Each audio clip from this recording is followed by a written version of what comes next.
ఉందా? లేదు కదా. మహారాష్ట్రలో ముంబైలో సాఫ్ట్వేర్ ఇంపాక్ట్ కంటే కూడా బిజినెస్ ఇంపాక్ట్ ఎక్కువ అక్కడ.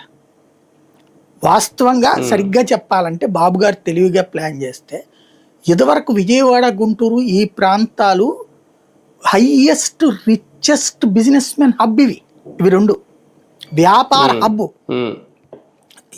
షాపులు ప్రతి హోల్సేల్ షాప్ ఇక్కడే ఉండే, ఎందుకంటే జంక్షన్ పాయింట్ ఇక్కడ.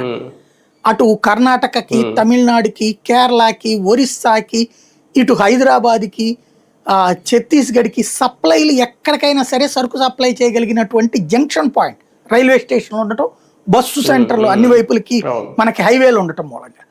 అందుకని ప్రతి సంస్థకి సంబంధించినటువంటి ఇవన్నీ కూడా ఇక్కడికే వచ్చేవాళ్ళు, ఇక్కడే పెట్టేవాళ్ళు, ఏది డిస్ట్రిబ్యూషన్ సెంటర్లు.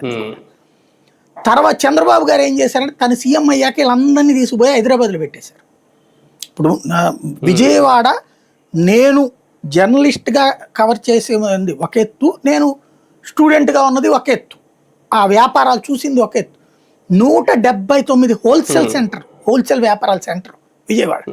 మందులు, స్టీల్ సామాన్లు, అల్యూమినియం సామాన్లు, ఇట్లాగా అసలు పచారీ వెరైటీస్, బట్టలు, వస్త్రలత అట్లాగే కదా సక్సెస్ఫుల్. ఆటో నగర్ అట్లాగే కదా సక్సెస్ఫుల్. ఏసియాలోనే నెంబర్ 1 ఉండేది.